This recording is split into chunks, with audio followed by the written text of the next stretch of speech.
Colonel पुरोहित आपको पता होगा। कर्नल पुरोहित ने एक मीटिंग में ऐसा कहा, इंग्लिश में कहा था, this constitution is not hours, this nation is not hours, this constitution, उसे नॉकडाउन करना यही काम है।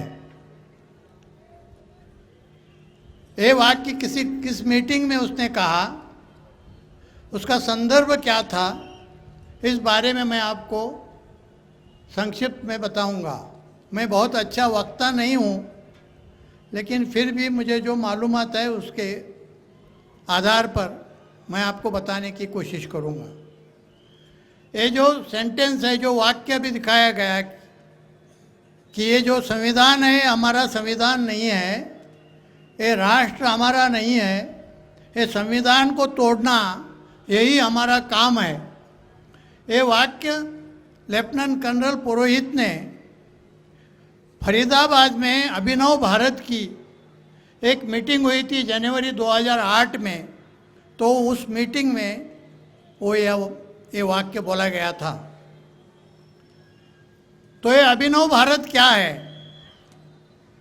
तो अभिनव भारत ये आरएसएस का निचोड़ है। आरएसएस हम समझते हैं एक ब्राह्मण्यवादी संगठन है, बहुजनों के खिलाफ है। वैसा तो आरएसएस है ब्राह्मणों के हित के लिए काम करने वाला और ब्राह्मणों के द्वारा चलाया गया संगठन है। लेकिन वो झूठ मूठ लोगों को ये हिंदू संगठन है ये बताते हैं, ये पूरा झूठ है। ये इसलिए बताते हैं कि वो आम बहुजन हिंदू नौजवानों को बहकाए और उनको मुस्लिमों के पीछे लगाए और दंगों में उनका इस्तेमाल कर ले, इसलिए वो हिंदू संगठन ऐसा बताते हैं। लेकिन आरएसएस ये सिर्फ और सिर्फ ब्राह्मणों का संगठन है। वो मुसलमानों के खिलाफ है, ये जो बताते हैं ये भी पूरा सच नहीं है, ये आधा सच है। वो मुसलमान के जो मुद्दे हैं उनका सिर्फ बहुजन हिंदुओं का ध्यान, अपनी जो भी कार्रवाई ब्राह्मणों की चली है, जो भी षड्यंत्र चले हैं, उससे ध्यान हटाने के लिए वो बताना चाहते हैं, बताने की कोशिश करते हैं कि वो सिर्फ मुस्लिमों के खिलाफ हैं। सच देखें तो आरएसएस ये दलितों के और बहुजन हिंदुओं के खिलाफ है। उनकी आज तक कोशिश रही है कि दलितों को और बहुजनों को हमेशा की तरह पिछड़ा रखें और उन पर हमेशा वो वर्चस्व बना रखे, और इस उद्देश्य से वो आज तक काम करते आए हैं। उनके जो सबसे बड़े गोलवलकर गुरुजी थे, उनकी किताबें आप पढ़ेंगे तो आपको पता चलेगा कि आरएसएस का उद्देश्य क्या है। गोलवलकर गुरुजी बोलते हैं कि ये जो जाति व्यवस्था है, कि जिस जाति व्यवस्था में ब्राह्मण सर्वश्रेष्ठ हैं और बाकी सब कनिष्ठ हैं, ये जाति व्यवस्था ईश्वर निर्मित है, ये खुदा ने पैदा की है। और पिछले जन्म में हमारे जो कर्म और हमारे जो काम होते हैं, अच्छे बुरे काम होते हैं, उस आधार पर इस जिंदगी में हमें जात मिलती है, ऐसा कहना है गोलवलकर गुरुजी का। आरएसएस कभी भी संविधान का उसने समर्थन दिल से नहीं किया है। जब हमें बताते हैं कि आरएसएस हमेशा संविधान के और बाबा साहब के खिलाफ है, तो कुछ लोग आके हमें बताते हैं कि आप ऐसा कैसा कहते हैं। आजकल देखो